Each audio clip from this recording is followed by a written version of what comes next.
आगामी विधानसभा निवडणुकीच्या पार्श्वभूमीवर अकोल्यामध्ये जर आपण पाहिलं तर महत्त्वाची भाजपची बैठक आयोजित करण्यात आलेली आहे। जिल्हा विस्तारित कार्यकारिणी बैठकीला सुरुवात झालेली आहे।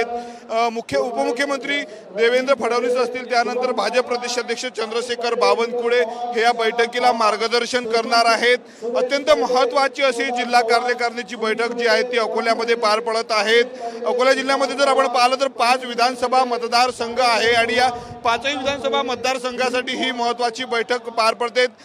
पूर्व अकोला, पश्चिम अकोला सोबतच बाळापूर, मूर्तिजापूर आणि अकोट मतदारसंघासाठी जी आहे ती ही बैठक होणार आहे। अकोला जिल्ह्यामध्ये जर आपण पाहिलं तर 5 पैकी 4 ठिकाणी भाजपचे आमदार आहेत आणि अशातच आगामी विधानसभा निवडणुकीच्या पार्श्वभूमीवर काय रणनीती असणार आहेत ते आज या बैठकीच्या माध्यमातून ठरवले जाणार। आपल्या सोबत आहेत भाजपचे नेते संजय कुटे। सर, काय सांगणार? अत्यंत महत्त्वाची बैठक आज अकोल्यात होती। महाराष्ट्रामध्ये या विधानसभा निवडणुकीच्या निमित्तानं पूर्ण महाराष्ट्रामध्ये विस्तारित जिल्हा कार्यकारिणी ह्या सगळ्या ठिकाणी होत आहेत आणि त्यामधलाच एक पार्ट म्हणून आज अकोला जिल्ह्याची विस्तारित कार्यकारिणीची बैठक होते आहे।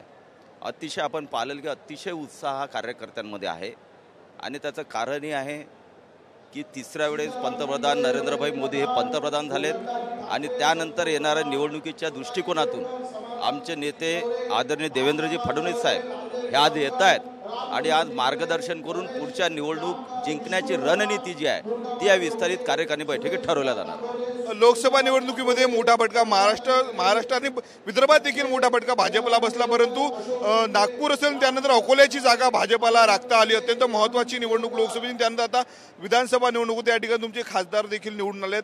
कशी रणनीती राहणार विधानसभा निवडणूक? लोकसभेमध्ये जो काही थोडाफार फटका बसला तसं जर पाहिलं तर फक्त 2 लाख मतं महायुतीला कमी आहेत, परंतु सीट कमी आल्या आणि त्यामध्ये अकोल्याची आणि नागपूरच्या आणि त्यातलं विशेषतः अकोल्याच्या जनतेचं आणि कार्यकर्ते मनापासून आभार मानतो की त्यांनी ही सीट निवडून दिली। परंतु त्या निवडणुका ह्या संविधान, आरक्षण असा खोट्या नेरेटिव्हवर तयार केलेल्या होत्या, त्यामुळे ते मुद्दे आता संपलेले आहेत। मोदीजींनी सर्वात मोठा ग्रंथ, धर्मग्रंथ म्हणून संविधानाला मान्यता दिलेली आहे, संविधानालाच मानतात, त्यामुळे तो विषय संपलेला आहे आणि नव्या उमेदीनं निश्चितपणे ज्या काही योजना महाराष्ट्रामध्ये सर्वसामान्य गोरगरीब जनतेसाठी, महिलांसाठी, युवांसाठी आम्ही केलेल्या आहेत त्या योजनांच्या माध्यमातून आणि महाराष्ट्रातल्या महायुतीच्या माध्यमातून जे काम झालेले आहेत त्या दृष्टिकोनातून निश्चितपणे महायुतीचंच सरकार येईल याबद्दल आमच्या मनात शंका नाही। शेवटला बैठक 5 पैकी 4 आमदार जे आहे ते अकोल्यामध्ये भाजपचे आहे। 19ची निवडणूक असेल किंवा 14ची,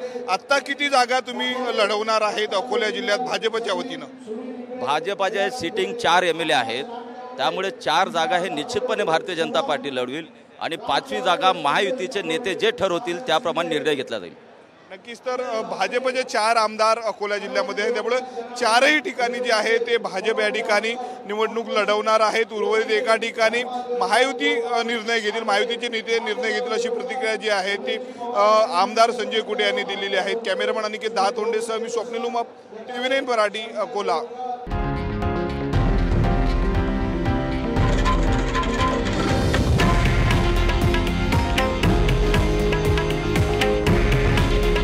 हे आहे देशातील नंबर 1 न्यूज नेटवर्क आणि आपण पाहत आहात TV9 मराठी। काळजी तुमची, हित महाराष्ट्राचं।